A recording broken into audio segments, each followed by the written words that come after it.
Will patents as easy as Snapchat help with technology-driven unemployment? I'm Tanya Hall for ZDNet and Tech Republic, and joining me is Simon Tian. He is the founder and CEO of Globle. Welcome, Simon. Hi, Tanya. How's it going? Wonderful. So, what is Globle, and where did the idea come from? Good question. So Globle is essentially, we're building this platform that aims to completely democratize innovation. So essentially the whole process from idea to reality is an extremely arduous one, right? I'm sure you've heard of the expression, ideas are cheap, execution is everything, right? So a lot of people have good ideas, but unless you drop out of school or quit your job, like essentially risk your whole life situation, right? And then build a team and raise money and basically persist, right, for a prolonged period of time, your idea basically goes down the drain, right? And there's no way of it coming to life, right? So if you think about it, right, most ideas out there simply don't get realized, right? Most of the IP that gets generated is just like either staying in people's brains or, on a patent maybe somewhere that's left, to be commercialized. So what we want to create is essentially a new model for innovation, right? Where imagine a platform where, let's say you're an inventor, you have a formidable idea, you can just come to it, post your idea, right? It's like a tweet, and you post it out, and if it's a really good idea, it'll just automatically get paired with the optimal funding and human resources, right, to make it happen. So that's in a nutshell how it works and what we're doing. And your second question was how I came up with it. So yeah, this idea actually I've had it for a while, since around 2012. Like I was about like 17 years old at the time. And just the high level idea, right, of drastically improving the innovation model and making it such that basically we want to reverse the paradigm, right? Make execution a given, right? And that everything is in the idea, right? Like you don't need to worry about building a team or raising funding or quitting your job, things like that. So I've had it for a while. I mean, the idea sort of came to me when I was trying to build my first company. So Globle is actually my second startup. My first company was called Neptune, and it was in the wearable tech space. We essentially built and shipped the world's first fully standalone smartwatch back in 2013, 2014 timeframe. And yeah, like as I was building Neptune, or trying to build it, right? I quickly found I was very young at the time, and a bit of naivete even, like and just a lot of ambition, but quickly found out that it's an extremely difficult process, right, to get a company off the ground. Trying to find the right people, right, motivating the right people, getting them on board, raising money, right, and I tried to do this for a while whilst staying in school, at the same time. So it was really challenging, right, and that's when I had the idea, what if there was a system, or a platform out there where if a great idea is thought of, right, you can just post it out there, and if it's really good, the market basically, the world basically takes over and makes it happen. Well, I would dare say you're still very young, Simon, and already quite accomplished. So let's break down Globle. How does it work exactly? Sure. So it's there's obviously a lot more complexity, than like we have a white paper on our website, and you can dig in more and see exactly how it works. But on the high level, essentially, there's like a couple of steps, 6 steps, right, from concept to realization. So let's say you just had a great idea, right? Essentially, the first step is you post it, right, simply on the platform. And like I said earlier, it's like a tweet. You have a field where you can post like a high level pitch, of your idea. And you have like a more descriptive field where you can elaborate more through either text or audio or videos or documents, whatever you feel that's, appropriate to convey the idea, right? And as soon as you post it out, it goes into validation stage. So this is where, just like on social platforms, like Twitter or Instagram or Facebook, people start up voting, downvoting, leaving comments, just giving a lot of feedback, right, on the idea. And if it's a really good idea, assuming that it's very unique and compelling, right, it can go viral, right, very quickly. And when it hits a certain validation threshold, right, then it progresses into election. So this is where, for a period of time, let's say, like we're thinking about a month period, where anyone can, if you feel that you're qualified, to be a project lead, essentially like a CEO, for this idea, you can pitch yourself to be a candidate, right, to run the idea, right, and manage it. And at the same time, the community essentially casts their votes, during this period, and at the end of the period, there's an elected project lead. And then after that, there's a planning phase. So this is where the project lead is tasked, to come out with basically a development roadmap, a hiring plan, defines, okay, we need this many engineers, this many developers or designers, for instance. And also he or she can open up positions, like hiring positions on the platform. People can apply, and he's essentially builds a decentralized team, right, on the platform. And these are just like, jobs on like Upwork or Fiverr, like gig economy, right, not full-time jobs. And then after planning, there's an automatic crowdfunding campaign that gets launched.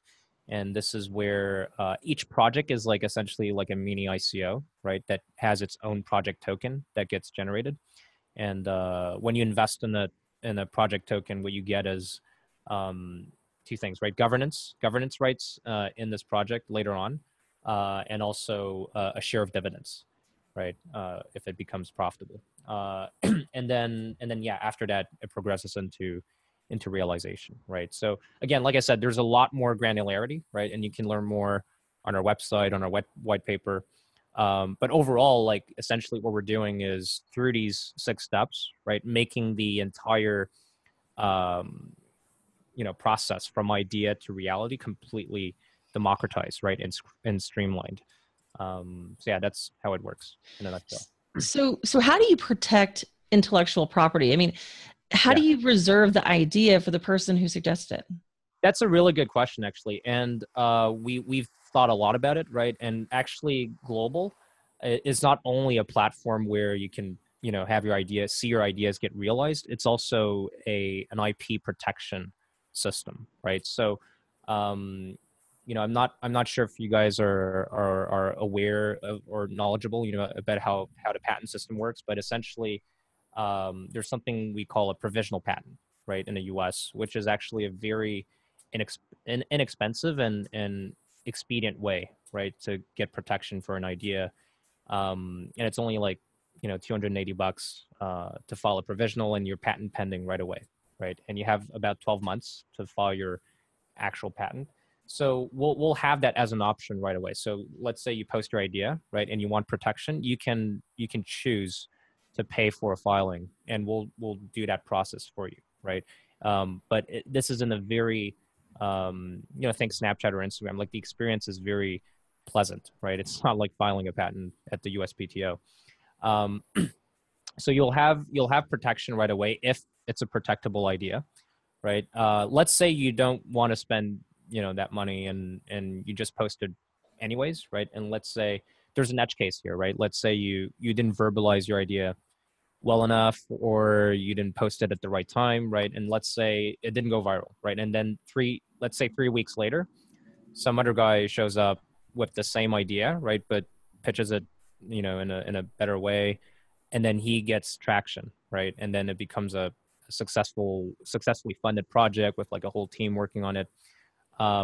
What's going to happen is it's not too different from, like, say, YouTube, right, where let's say you post a movie, right, like a copyright infringing video. What happens is it's not up to YouTube, right, to scrutinize every single posting. It's up to the community, and especially the victim, right, of the infringement, right? So in this case, let's say you feel that your invention was violated, right, or infringed upon. You can basically report this as an instance, right, of infringement, and then there's going to be a democratically elected committee that basically makes a decision, right, and says, okay, this previous posting is indeed the same idea as this new project, right? And then the IP gets granted back to the original poster. And because everything's on the blockchain and everything's time stamped and incorruptible, right? All the records are kept in a decentralized fashion. All of this is immutable, right, and completely secure. So we think actually Globle might improve, make a lot of improvements on the current idea invention protection system that we have or systems. Yeah. So let's drill down on that. Explain the blockchain technology behind Globle and the different tokens that empower the platform. Sure. Yeah. So essentially, we have the entire platform is going to be built on the blockchain, right? So anything, all the processes, right, that we talked about. So, sorry, whether that's the posting of ideas or validation of them, or election of project leads and team members, or the issuance of tokens, right? All of this will happen on the blockchain, right, in a completely decentralized fashion. So everything's immutable and incorruptible, right? We have a couple of tokens that run the platform. So one is Global Coin. So this is our own self-stabilized cryptocurrency. That essentially it's so I'm sure you guys are aware of like stable coins and how one of the biggest problems with crypto today is just volatility, right? It's just they're more like investment assets, right, where you can expect to make profit on or make a loss than actually to be used as a stable medium of exchange, right? And there's been a lot of solutions out there, like say MakerDAO or Basis. Most of them though have been pegged currencies, like essentially they're pegging to like an existing fiat, like USD, for instance. But we think that if we envision a future where we want to be decoupled, right, from dependencies on governments, and their institutions to maintain our economies and our currencies that we use, then it must be a completely independent and self-stabilizing currency. So GBC, that's the shorthand for Global Coin.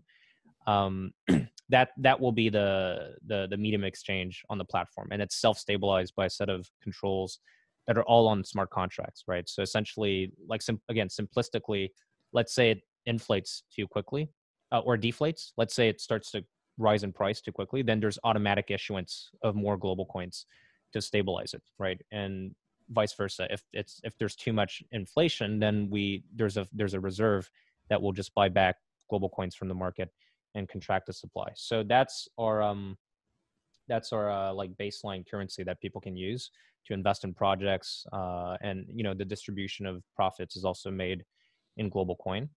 And then there's project tokens. These are essentially as I mentioned earlier, every single project has its own project token that gets created. And these are essentially like security tokens, or like equity, conventional equity in a company. So they give you governance rights, not direct governance, right? Like essentially, let's say a project lead doesn't perform too well, right? Or doesn't deliver on milestones. Essentially, the people who hold the project tokens of a specific project, they have the right to essentially fire him, right? Get him off the board. And it gets you dividends as well on the particular project that it's generated for. And then the third sort of, it's not really a token, it's more like an identity thing, right? So it's called Global ID, and this is essentially like every global member that signs up goes through an identity verification process, and this is to ensure that we don't want any one human being to have multiple accounts, right? And because there's a UBI component that maybe we can talk about later, but essentially, Global ID is what it's like your passport on the blockchain, right? But with Global, and it gives you two things. One is actual ownership of Global itself. So Global, the platform, is always equally owned by all the Global ID holders, right? So in some sense, like our vision is to have this platform become commonly owned by society at large, right? And second is it gives you access to a UBI, which is shorthand for universal basic income. So like I said earlier, every single project, right, when it becomes profitable, obviously like a big majority of the profits go to project contributors, right? Whether it be investors in project tokens or team members like engineers, designers, project leads, or the inventor himself or herself, right? They get the majority of profits, but there is a remainder that automatically funnels back to Globle, and Globle redistributes all that profit to every Global ID that's on the system, right? And this generates the goal of this is to generate a basic income for everyone. And I'm sure you guys are aware of like technological unemployment, how automation and AI is quickly gonna wipe out on the order of like 800 million jobs in the next 10 years. And yeah, one of uh, the biggest solutions that have been the most realistic solutions that have been proposed is to have a UBI, right? Like a basic income that can sustain basic living expenses. Yeah. So who oversees all this? I mean, who are the regulators? What protections are in place for the stakeholders, and who arbitrates if there are any disputes? It's really the community, right? We really believe in having the right incentives in place, right, to make sure that the behaviors, the right behaviors are incentivized, and that you're punished, right, if you act against the system, right? And so again, there's a lot more detail about this in our white paper. We have a whole chapter that talks about it. But essentially imagine like a credit rating system, not too different from like say Uber, or Airbnb, right? If you're like a really bad driver and you you mistreat your customers, your riders, right? Then you'll get a fairly low rating, right? Or say on Yelp or Airbnb, right? So we think having the community sort of judge performances and things, that's the way to go. Well, Simon, you're certainly still impressing us from Neptune to Globle, and I'm really excited about your new company. So if somebody wants to connect with you, maybe they want to find out how to become a part of Globle, or maybe they just want to connect with you personally, how can they do that? Sure. You can simply go on our website, globle.com, Globle, and you'll see links to follow us on Telegram, on Twitter, on Facebook, on Instagram. We're on most of the popular platforms, and you can always reach me also directly at _ Simon Tian, just my full name. That's my Twitter handle. Sounds great. Thanks again, Simon, for your time. Cool. Thanks a lot, Tanya. Absolutely. And if you guys want to find more of my interviews, you can do that right here on ZDNet or Tech Republic, or maybe connect with me by going to tanyahall.net. I've got links to all my social channels. I hope to hear from you. Thanks for watching.